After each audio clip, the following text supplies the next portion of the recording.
Hi folks, we're back. What we're doing right now is we're rounding off. After you do each corner, I'm going to go back to my original corner. If you did each corner this way, where it would almost match, to round it to, see how that's, we really need to switch that around here, just like so. And remember, hold your knife the proper way. You know, you don't want to take big gobs off at one time. There's no rush, you know, in doing your project. Try to do it right.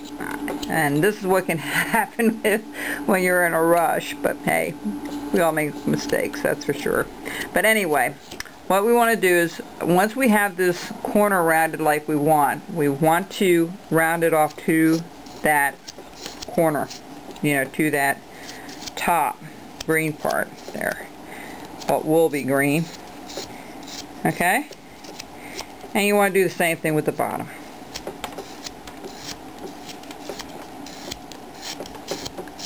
If you're working on anything smaller, folks, wear a glove. Wear a glove anyway. But I know. Okay, so see how we have that rounded? You do each corner that way. You take off the corner first, then go back and do your top and your bottom.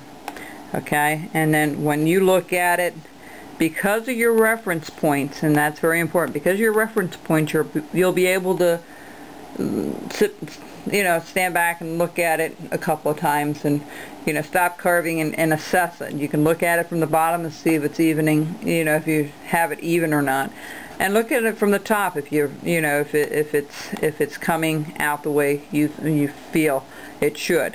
Reference points with a pencil is very important. A lot of carvers will use it. That way you know you're not going too far off the center. It keeps things more even, and it makes it more enjoyable that you know, you're not going to go past a certain point and make a mistake. You know, and those little things will come off eventually here, but you just want to make sure you get all those reference points. And you know, this is going to look a little different, but it will look fine. I'll fix this up a little bit more and show you the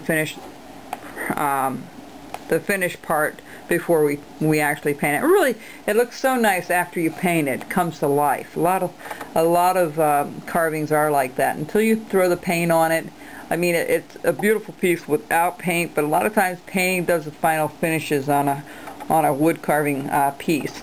And again, folks, you know, you can, just to explain real quick, this was also the same pattern done, and what I did was took it to a bandsaw. Now I have a video on how to cut these out if you want to do multiple ones. You know, I took a block of wood, well, much bigger than this, but a block of wood, and if the blade's over here, I would slice these out, and I can get 4 or 5 out of a 2-inch block. And they're kind of nice to do flat if you want to hang them in a tree. And we'll do one of these probably after we're done with the one in the round. They're a nice little ornament to give away, or to give as a gift if you're going somewhere or whatever. I think people would appreciate that. I actually saw the pattern for this in a craft store. Okay, so when we come back, this will be all rounded up. I'll work on this tonight before we come back again, and then we'll start putting those lines in. And then I'm going to show you how, also before we put the lines in, I'll show you how to define this a little bit more, because what we're going to do here is we're going to follow this to the stem, to the bottom part of the stem here. Okay, so each one of these leaves need to be completely done out a little bit. Actually, that goes the other way. So, you know, we'll have that crossing over, we'll finish that up, and then we'll have them a little bit more pointier and stuff when we come back. Alright, so go ahead and work on your piece, and we'll be back in a day or so. I have my carving class starts tomorrow, so I'm excited by that. I have 5 people total altogether, that, well, including myself, 4 people that joined up. So it's going to be a lot of fun. We're going to do our Hobo Santa tomorrow. So hopefully that will all go as planned. Okay, so folks, we'll be back. Enjoy. Take your time carving it. And don't forget, if you're interested in doing the Facebook, again, it's Arlene Carver's Wood Shop. ask to be a friend, and post your pictures with us. I'd love to see your work. Okay, thanks so much, and take care.